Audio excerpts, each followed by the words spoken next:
Dispepsia orgánica y funcional. Contenido: introducción, clasificación epidemiológica, etiología, dispepsia secundaria, dispepsia funcional, patogenia, cuadro clínico, diagnóstico, pruebas de laboratorio, endoscopia, diagnóstico diferencial, tratamiento empírico, tratamiento para la dispepsia funcional, bibliografía. La dispepsia, también llamada indigestión o empacho, es un síndrome gastrointestinal muy común que se define por la presencia de malestares agudos, crónicos o recurrentes localizados en el epigastrio, entre los que se incluyen síntomas durante al menos un mes en forma continua o intermitente, como dolor, ardor, distensión, saciedad precoz, plenitud, eructos, náuseas o vómitos. Puede tratarse de una manifestación de una enfermedad orgánica subyacente, dispepsia secundaria, o no tener una causa evidente, dispepsia funcional o idiopática. En la dispepsia funcional existe una microinflamación en el estómago y el duodeno. Esto implica que funcional no significa ausencia de patología orgánica. De manera rutinaria, no se realizan estudios histológicos que evalúen la presencia de microinflamación, por lo que esta pasa desapercibida y el tratamiento solo se centra en aliviar síntomas con fármacos sin buscar la causa. En algunos pacientes, esta microinflamación está causada por alteraciones de la flora intestinal, reacciones frente a proteínas de los alimentos, principalmente el gluten, infecciones. El Comité de Roma III recomienda la siguiente definición de dispepsia: síntoma o conjunto de síntomas que la mayoría de médicos considera tiene su origen en la región gastroduodenal. Síntomas con origen en la región gastroduodenal: la pesantez postprandial, la saciedad precoz, el dolor ardor epigástrico. El Comité de Roma III hace especial énfasis en la diferenciación entre ardor epigástrico, considerado como un síntoma dispéptico, y pirosis, considerado como un síntoma de enfermedad por reflujo gastroesofágico o UERGE, aunque ambas circunstancias pueden coincidir y algunos pacientes con dispepsia funcional tienen además reflujo gastroesofágico. Dispepsia no investigada. La padecen todos los pacientes con síntomas en los que no se ha realizado procedimiento diagnóstico o no se ha hecho un diagnóstico concreto. Dispepsia orgánica o secundaria, metabólica. Se refiere a aquella que padecen pacientes sintomáticos en los cuales se han encontrado lesiones estructurales o enfermedades sistémicas que explican los síntomas.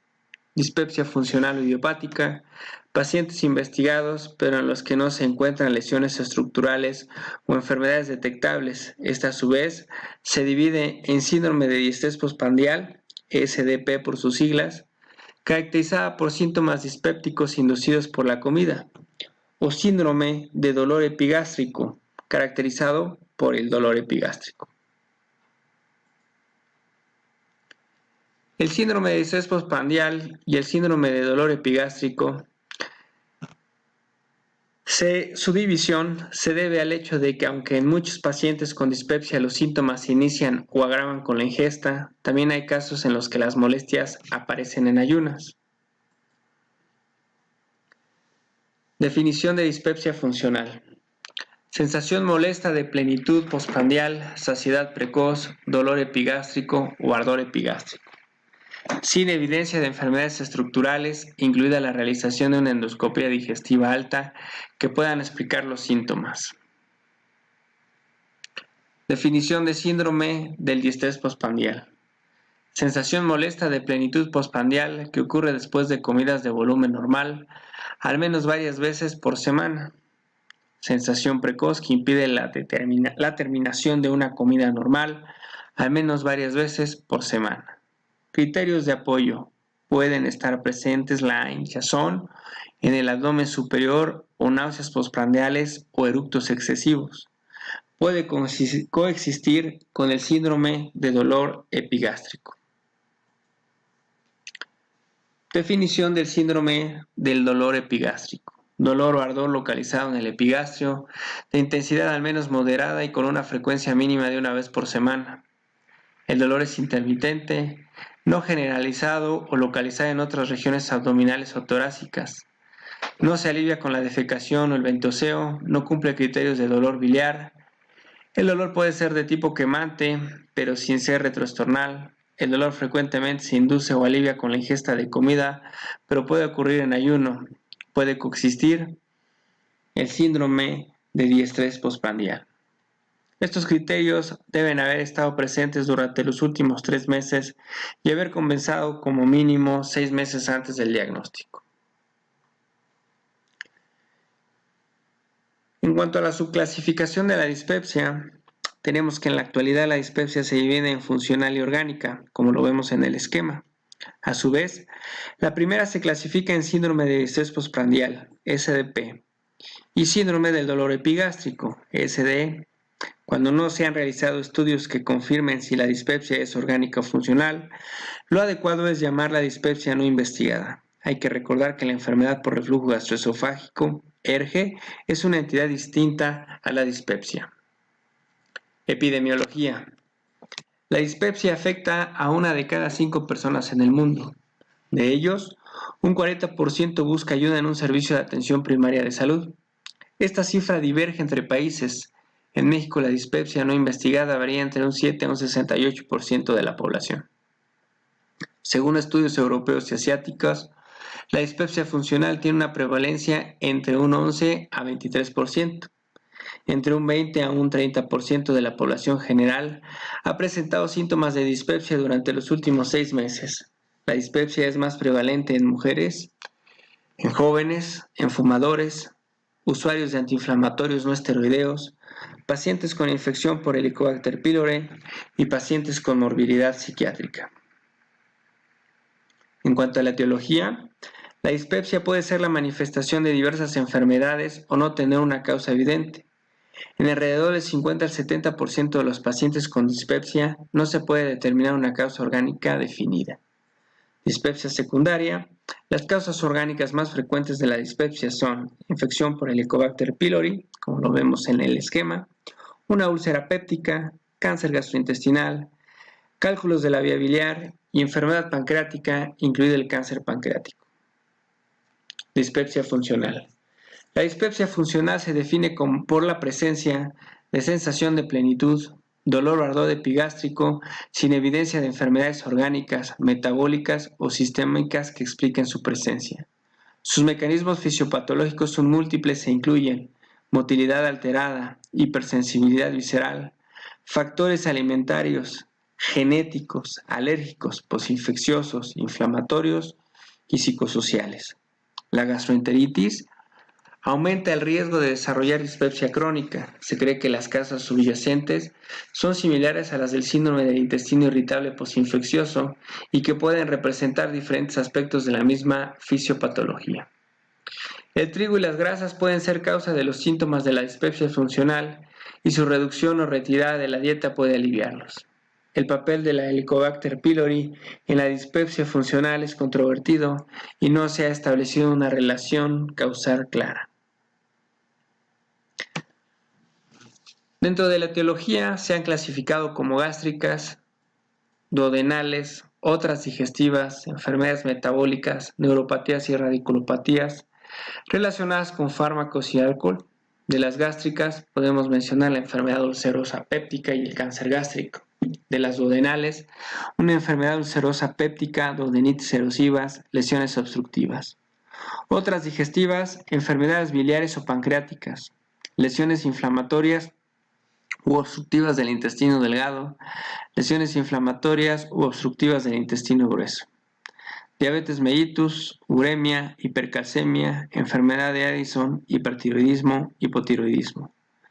Neuropatías y radiculopatías relacionadas también con fármacos como antiinflamatorios no esteroideos, antibióticos, levodopa, digital, antiarrítmicos, antineoplásicos, estrógenos y. En cuanto a la patogenia, podemos comentar que hay una acumulación de evidencia que relaciona infecciones y tipos de comida con la patogenia de la dispepsia, pero en definitiva no se entiende con exactitud los mecanismos subyacentes.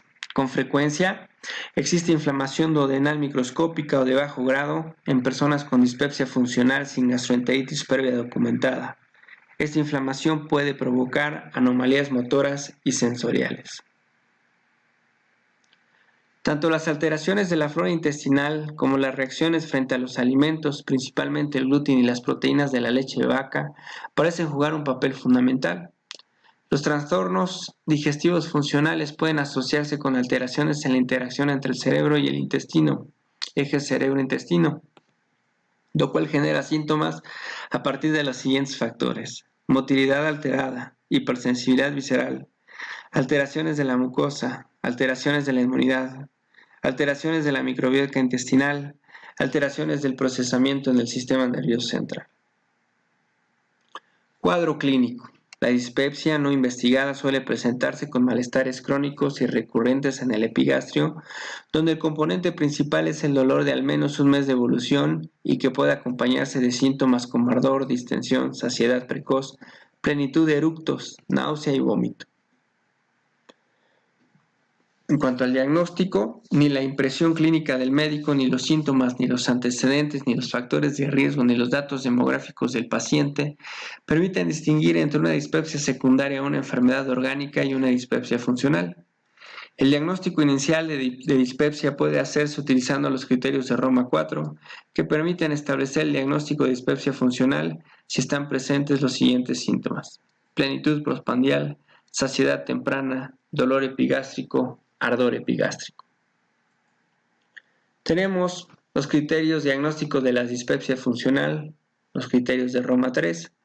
Definición de una dispepsia funcional, que es la sensación molesta de plenitud postprandial o saciedad precoz o dolor epigástrico o ardor epigástrico, sin evidencia de enfermedades estructurales, incluida la realización de una endoscopía digestiva alta que pueda explicar los síntomas. Definición de síndrome de distrés postprandial: sensación molesta de plenitud postprandial que ocurre después de comidas de un volumen normal al menos varias veces por semana. Sensación de plenitud precoz que impide la terminación de una comida normal al menos varias veces por semana. Criterios de apoyo: pueden estar presentes la hinchazón en el abdomen superior o náuseas postprandiales o eructos excesivos. Pueden coexistir el síndrome de dolor epigástrico. Definición del síndrome del dolor epigástrico: dolor o ardor localizado en el epigastrio de intensidad al menos moderada y al menos una vez por semana. El dolor es de tipo intermitente, no generalizado o localizado a otras regiones abdominales o torácicas. No se alivia con la defecación o el ventoseo, no cumple criterios de dolor biliar. El dolor puede ser de tipo quemante, pero sin ser retroesternal, manteniéndose en dolor estrictamente epigástrico. El dolor frecuentemente se induce o alivia con la ingesta de comida, pero puede ocurrir en ayunas. Puede coexistir el síndrome de distrés postprandial y estos criterios tienen que estar presentes durante los últimos 3 meses y haber comenzado un mínimo de 6 meses antes del diagnóstico. Para explicar los síntomas iniciales de la dispepsia, se puede descartar una enfermedad orgánica mediante una endoscopía gastrointestinal alta. En la práctica diaria, los médicos limitan la realización de la endoscopía a determinados casos concretos siguiendo directrices clínicas basadas en la edad, la presencia de síntomas de alarma de malignidad, el costo-efectividad. Una revisión de 2018 concluye que estos criterios están sustentados en evidencias de baja o como mucho moderada calidad. En primer lugar, el diagnóstico de dispepsia ha de ser clínico. Ello existe una minuciosa historia clínica y una cuidadosa exploración física. En la historia clínica se debe constatarse cuándo se produjo el inicio de los síntomas, la duración, localización e irradiación del dolor, la sintomatología asociada, hábitos tóxicos y uso de medicación. Debemos tener presente que las patologías que con mayor frecuencia producen síntomas dispépticos son la úlcera gástrica duodenal, el cáncer de estómago, la dispepsia funcional. Los antecedentes de síndrome constitucional más abdominal o anemia orientan más hacia el cáncer gástrico, mientras que una historia prolongada de dolores episódicos hace más probable el diagnóstico de dispepsia funcional o úlcera péptica, siendo más frecuente esta última cuando el dolor aumenta por la noche y se alivia con la ingesta.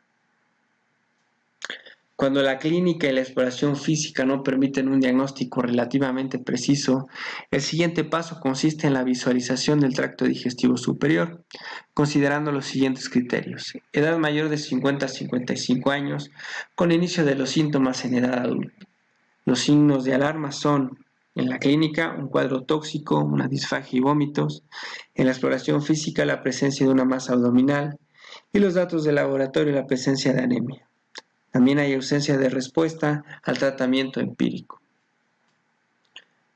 En cuanto a la endoscopía gastrointestinal alta es el estudio de elección para poder diagnosticar enfermedades que causan dispepsia. En ella puede encontrarse úlcera duodenal, esofagitis erosiva, enfermedad celíaca, cáncer gástrico. Las guías clínicas internacionales limitan su realización por criterios de costo-efectividad a personas mayores de 55 a 60 años con riesgo de cáncer gástrico, sujetos menores de esta edad que tengan signos de alarma relacionados con sospecha de cáncer, toda persona de cualquier edad cuyos síntomas no respondan al tratamiento inicial. Cuando se realiza una endoscopía se debe considerar la toma de muestras, puesto que es prioritario obtener la mayor información posible durante el procedimiento. Las biopsias sirven para establecer el diagnóstico definitivo en algunos pacientes y para proporcionar información adicional en otros casos. Los criterios incluyen tomar biopsias de cuerpo y antro gástrico para detección de Helicobacter pylori, considerar la obtención de biopsias duodenales y no tomar muestras de forma sistémica en el esófago. Sin la toma de biopsias duodenales y su estudio histológico no es posible identificar la mayor parte de los casos de celiaquia, pues en muchos casos o en muchos pacientes la mucosa intestinal parece normal a simple vista.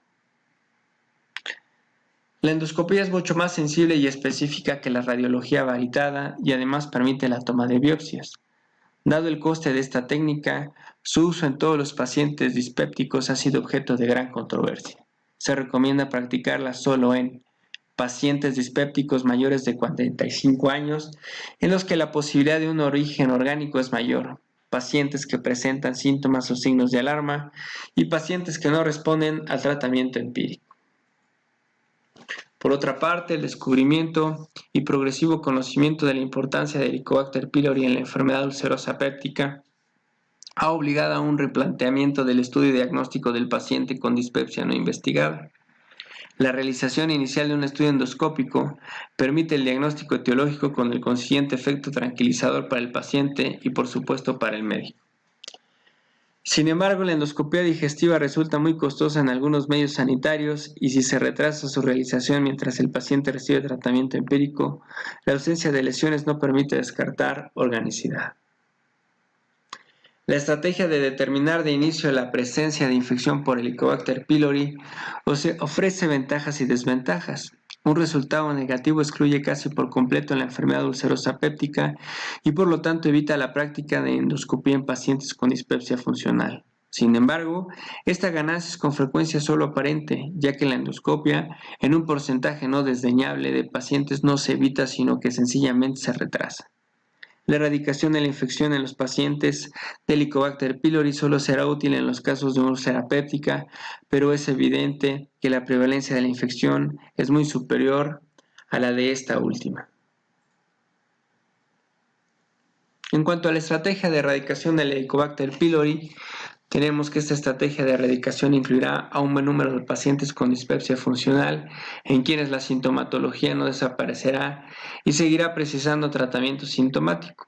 El empleo indiscriminado de antibiótico-terapia aumenta las resistencias antibióticas y la frecuencia de efectos secundarios. En un subgrupo seleccionado de pacientes puede ser necesario realizar otros estudios para la valoración de la secreción ácida gástrica mediante ecografía, tomografía axial computarizada, resonancia magnética nuclear, y esto es para valorar enfermedad pancreática o biliar. Manometría gastrointestinal, cuantificación radioisotópica del vaciamiento gástrico, electrogastrografía o estudio de la sensibilidad del estómago deberían reservarse para los casos especialmente graves. Pruebas de laboratorio. En pacientes menores de 60 años en los cuales el cáncer gástrico es raro, se pueden solicitar exámenes de laboratorio para el diagnóstico de infección por Helicobacter pylori. En pacientes mayores de 60 años se debe incluir laboratorios de biometría hemática, electrolitos, enzimas hepáticas, calcio y pruebas de función tiroidea.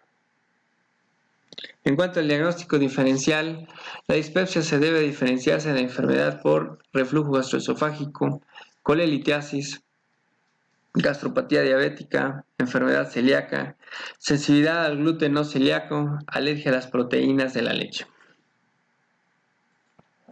El tratamiento de la dispepsia orgánica depende del diagnóstico individual. En el caso de la enfermedad ulcerosa péptica no hay dudas de que se procederá a la erradicación de Helicobacter pylori. Cuando el diagnóstico es de dispepsia funcional, suele plantearse un serio problema ya que actualmente no existe un tratamiento que se vea verdaderamente eficaz en todos los casos. El tratamiento empírico con inhibidores de la bomba de protones se recomienda en pacientes menores de 60 años, pacientes que no tienen signos de alarma que tienen una prueba negativa para Helicobacter pylori. Para pacientes con una prueba positiva para Helicobacter pylori, el tratamiento antimicrobiano mejora la dispepsia secundaria por úlcera gástrica y en menor medida la dispepsia funcional, esto es menos del 10%. Aquellos que continúan con síntomas de dispepsia posterior a la erradicación de Helicobacter pylori pueden recibir tratamiento antisecretor. En cuanto a la dieta y recomendaciones generales, no hay estudios que demuestren que los cambios en la dieta o los hábitos mejoren los síntomas dispépticos. Aún así, parece lógico recomendar que se eviten el tabaco, el alcohol y los fármacos antiinflamatorios. También debe aconsejarse comer despacio y masticar adecuadamente para favorecer el procesamiento gástrico de los alimentos. De igual modo, el proceso del vaciamiento gástrico de hallarse alterado puede mejorar si se ingieren comidas frecuentes y pequeñas y se evitan los alimentos grasos. En cuanto al tratamiento, para la dispepsia funcional tenemos, en la práctica clínica, se usan a menudo procinéticos como la domperidona, la cisaprida, la eritromicina y la metoclopramida. Sin embargo, sus efectos son limitados y los efectos adversos han restringido su uso. El tratamiento con inhibidores de la bomba de protones puede beneficiar hasta el 10% de los pacientes y las reacciones a alimentos pueden causar empeorar los síntomas. Debido a la asociación de la dispepsia con la sensibilidad al gluten o celíaca, el tratamiento dietético puede ser beneficioso.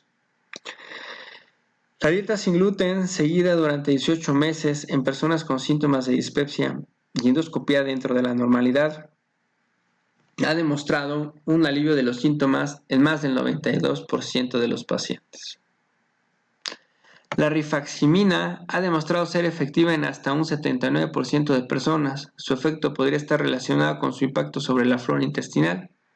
Los antidepresivos tricíclicos pueden ayudar a la mejoría al moderar la sensibilidad visceral aferente, sobre todo en quienes el principal síntoma es el dolor epigástrico. El uso de complejos multienzimáticos como amilasa, proteasa, celulasa, lactasa y lipasa puede ayudar en el alivio sintomático de la dispepsia funcional. En China se ha usado los gránulos ahí mencionados, compuestos de 6 tipos de hierbas. Fármacos que actúan sobre el ácido gástrico. No hay evidencia de que la secreción ácida gástrica esté alterada en los pacientes con dispepsia funcional. Existen, no obstante, algunos datos que podrían indicar que los pacientes dispépticos son más sensibles al ácido. En cualquier caso, los fármacos dirigidos a actuar sobre el ácido han sido enormemente utilizados en esta patología. Así, en lo que se refiere al tratamiento con inhibidores de la bomba de protones, su eficacia parece estar del 50 al 60%. Son más útiles en la dispepsia funcional de tipo ulceroso que en la de tipo de dismotilidad y aún más en presencia de pirosis. Los fármacos que actúan sobre la motilidad digestiva. Los fármacos procinéticos se han utilizado mucho en la dispepsia funcional en base a la evidencia de que un subgrupo de enfermos tiene hipomotilidad del estómago con vaciamiento gástrico enlentecido. Los resultados publicados sobre la utilización de domperidona, un antagonista dopaminérgico de 2, o de cisaprida, un antagonista serotoninérgico 5-HT4, son muy variables. En un estudio metaanalítico Se concluyó que ambos fármacos son más eficaces que el placebo, pero estos datos deben tomarse con cautela. Los efectos adversos cardíacos inducidos por la cisaprida han hecho que su uso sea muy restringido. Si bien los estudios realizados con metoclopramida y clevoprida, antagonistas dopaminérgicos, así como con cinitaprida, antidopaminérgico y agonistas 5-HT4, son escasos, estos agentes parecen ser útiles. La levosulpirida es tanto más eficaz que la cisaprida y la utilidad de los procinéticos parece ser mayor en la dispepsia funcional tipo dismotilidad que en la de tipo ulceroso. Por otra parte, la evidencia de que en un considerable número de pacientes con dispepsia funcional existe una disminución de la relajación del fondo gástrica durante la ingesta y que ésta se correlaciona con la saciedad precoz, ha llevado a investigar fármacos que aumentan la relajación del estómago. Entre ellos se encuentra el sumatriptan, un antagonista 5-HT1, la clonidina, un agonista alfa-2 adrenérgico, la paroxetina, un inhibidor de la recaptación de serotonina, y los donadores de óxido nítrico. Su utilización clínica no ha sido autorizada y se precisan más estudios para demostrar su eficacia. Los fármacos que actúan sobre la percepción visceral, intentando disminuir la hipersensibilidad visceral que padecen algunos pacientes con trastornos funcionales digestivos, se han ensayado diferentes fármacos con acción hipoestésica.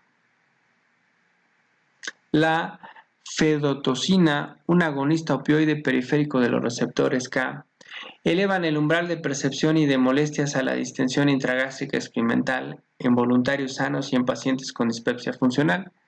Sin embargo, su dudosa acción clínica hace improbable su comercialización. Fármacos antidepresivos, ansiolíticos y psicoterapia. Algunos trabajos han demostrado la utilidad de los antidepresivos, tanto los tricíclicos como los inhibidores de la recaptación de serotonina en el tratamiento de la dispepsia funcional.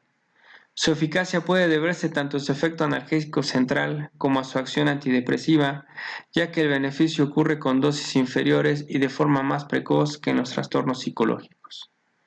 Los ansiolíticos solo están indicados en presencia de alteraciones psicofuncionales asociadas.